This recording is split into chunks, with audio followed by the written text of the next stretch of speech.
আজকে আমার আলোচনার বিষয় ১ মাসের মধ্যে পুরুষাঙ্গ মোটা লম্বা হবে ৫ টি প্রাকৃতিক খাবার খেলে।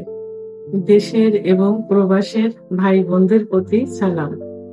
আসসালামু আলাইকুম। আমি প্রভাষক ডাক্তার রিক্তা পারভীন, হোমিওপ্যাথি এবং আয়ুর্বেদিক চিকিৎসক।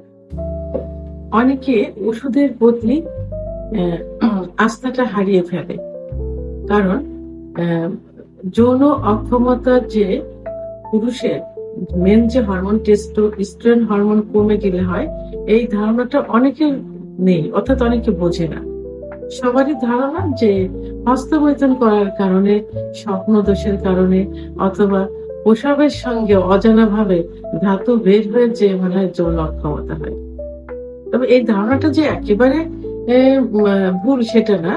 হস্তমৈথুন ইসলামের দৃষ্টিতে সম্পূর্ণ নিষিদ্ধ।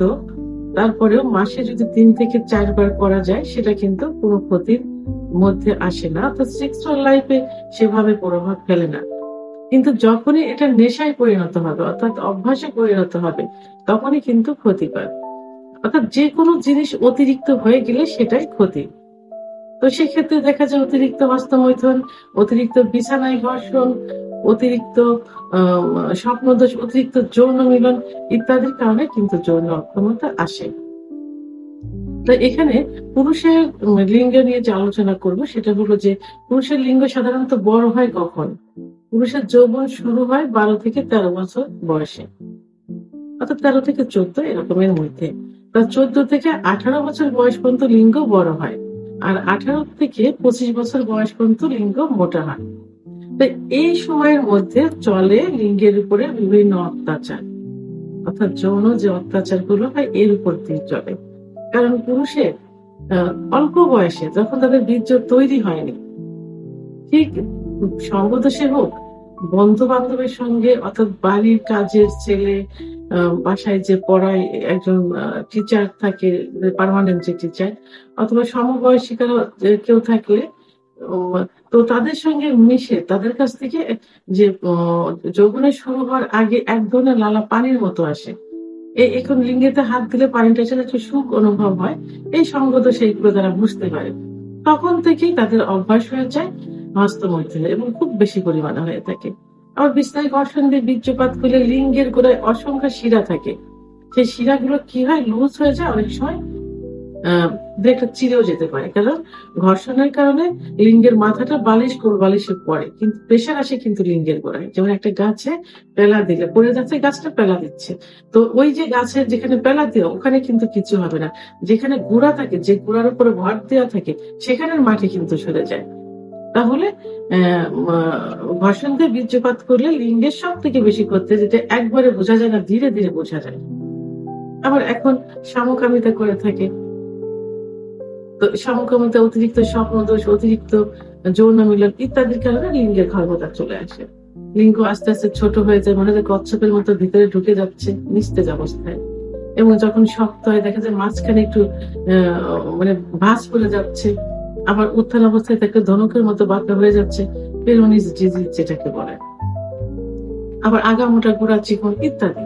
তো এগুলো যখন হয় তখন এরা বিভিন্ন ওষুধ খেতে থাকে গোপনে গোপনে। অনেকে বিয়ে করতে চায় না, বিয়ে করেও না। তো এই যে পথে ঘাটে পাশে বসে থাকা যে কবিরাজ, হেকিমদের কাছ থেকে তৈরি করা হালুয়া, বিভিন্ন অন টাইম ট্যাবলেট, ক্যাপসুল, বিকল্প ধারা বিভিন্ন চিকিৎসা নিয়ে এগুলো বেশি ক্ষতি হয়ে যায়। তখন এর প্রতি তাদের একটা আস্থা, সে আস্থাটা হারিয়ে ফেলে। তখন তারা ন্যাচারাল কিছু খাবার খেতে চায়, ন্যাচারাল কিছু মেসেজ খুঁজতে থাকে। তো সেই ন্যাচারাল খাবারের মধ্যে সাধারণত দুধ, ডিম, খেজুর, কাজু বাদাম, মধু, অর্গানিক নারকেল তেল ইত্যাদি খাবারগুলো অহরহ খেয়ে থাকে এবং খেতে থাকে এভাবে।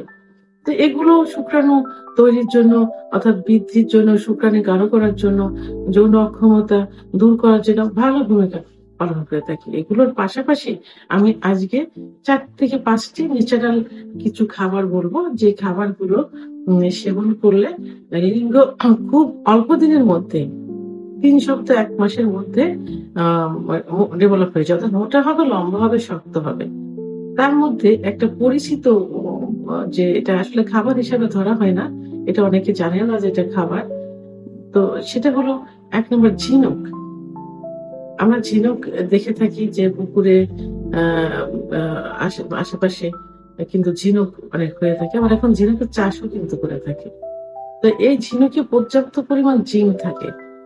এই জিঙ্ক শুক্রাণু বৃদ্ধি করতে, ব্লাড সার্কুলেশন করতে এবং দ্রুত বীর্যপাত রোধ করতে এবং নতুন কোষ সৃষ্টি করতে সহযোগিতা করে থাকে। তো এই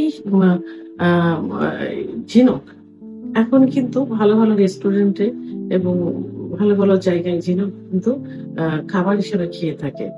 আবার অনেকে কিন্তু দেখবেন যে কাঁচাও খেয়ে থাকে, একটু মশলা টসলা দিয়ে খেয়ে থাকে।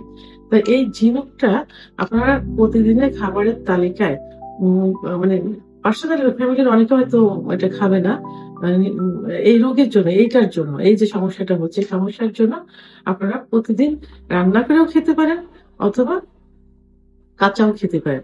কিছুদিন খেলে দেখবেন যে এই লিঙ্গ মোটা এবং শক্ত হয়ে যাবে, বড় হয়ে যাবে। 2 নম্বর যেটা, সেটা হলো অ্যাসপারাগাস। অ্যাসপারাগাসে পর্যাপ্ত পরিমাণ ভিটামিন থাকে এবং খনিজ লবণ থাকে। ফলিক অ্যাসিড, পটাশিয়াম, ম্যাগনেসিয়াম পর্যাপ্ত পরিমাণ থাকে, যেটা শুক্রাণু বৃদ্ধি করতে সহযোগিতা করে থাকে, ব্লাড সার্কুলেশন বৃদ্ধি করে এবং নতুন কোষ, লিঙ্গের নতুন কোষ তৈরি করে থাকে, লিঙ্গ শক্ত করে, মোটা করে। তো এই অ্যাসপারাগাস এভাবে যদি খাওয়া যায় তাহলে লিঙ্গ খুব অল্প দিনের ভিতরে কি হবে, মোটা হবে, শক্ত হবে, লম্বা হবে।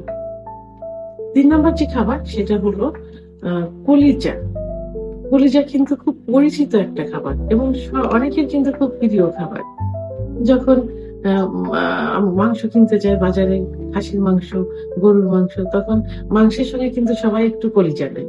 আবার অনেকে কি করে, ওই শুধু কলিজাও কিনে খেয়ে থাকে। তবে হ্যাঁ, অবশ্যই এটা সংরক্ষিত ভাবে যেটা থাকে সেটা খাওয়া যাবে না। এটাতে ক্ষতির পরিমাণ কিন্তু বেশি হবে, কারণ বিভিন্ন নতুন নতুন বিভিন্ন রোগও তৈরি করবে।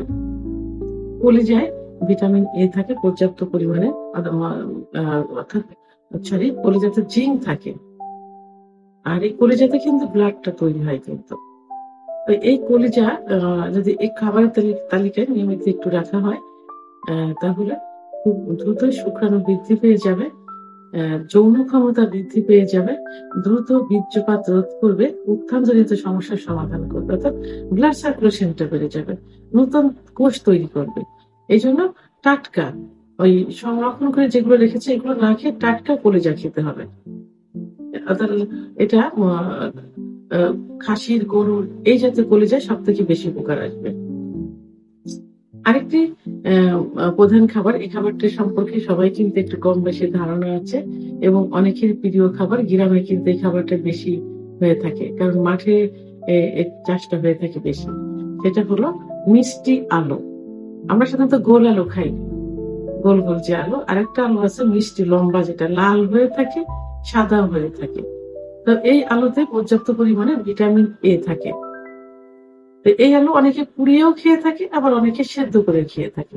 যেভাবে খেয়ে থাকে না কেন, সিজনালি সময় যদি এই আলুটা খাওয়া যায়, একটু নিয়মিত খাওয়া যায়, তাহলে কি হবে, লিঙ্গের ব্লাড সার্কুলেশনটা বৃদ্ধি পাবে, নতুন কোষ তৈরি হবে, লিঙ্গ শক্ত হবে এবং মোটা হবে। 5 নম্বর সর্বশেষ যে খাবারটি বলবো এটা হলো জয়ফল। জয়ফল কিন্তু খুব ভালো একটা খাবার। এখন অনেক যে লিঙ্গের ম্যাসেজের জন্য ওয়েল এবং অনেক ওয়েলমেন্ট বের হয়েছে, যেটা তৈরির একটা প্রধান উপাদান কিন্তু জয়ফল। এই জয়ফলটা যদি নিয়মিত খাওয়া যায় কিছুদিন, তাহলে কিন্তু লিঙ্গে ব্লাড সার্কুলেশনটা বেড়ে যাবে, লিঙ্গে কোষ, নতুন নতুন কোষ তৈরি হবে এবং লিঙ্গ মোটা ও শক্ত হবে। অর্থাৎ এই জয়ফলটা অ্যান্টি অক্সিডেন্টের কাজ করে থাকে। তো আমি যে 5টি খাবারের কথা বললাম, ন্যাচারাল যে খাবারের কথা বললাম, এই খাবারগুলো যদি নিয়মিত একটু খাওয়া যায় তাহলে দেখবেন 3 সপ্তাহ থেকে 1 মাসের মধ্যে লিঙ্গের অনেক পরিবর্তন চলে আসছে। অর্থাৎ লিঙ্গ যদি আগে ভালো ছিল, এখন সেগুলো ক্ষতি হয়ে গেছে, ছোট হয়ে গেছে, চিকন হয়ে গেছে, খর্বতা চলে আসছে। কিন্তু যদি ভালো ছিল, আরো ভালো করতে চান, সেক্ষেত্রে কিন্তু সেটা ডেভেলপ হবে না। অর্থাৎ ক্ষতিগ্রস্ত হয়ে গেছে, সেই ক্ষেত্রে এটা ডেভেলপ হবে। ভিডিওটি সম্পর্কে যদি কোনো মতামত থেকে থাকে অবশ্যই কমেন্টের মাধ্যমে জানাবেন। আর ভিডিওটি ভালো লাগলে লাইক, কমেন্ট, সাবস্ক্রাইব করে আমার সঙ্গে থাকুন। আল্লাহ হাফেজ।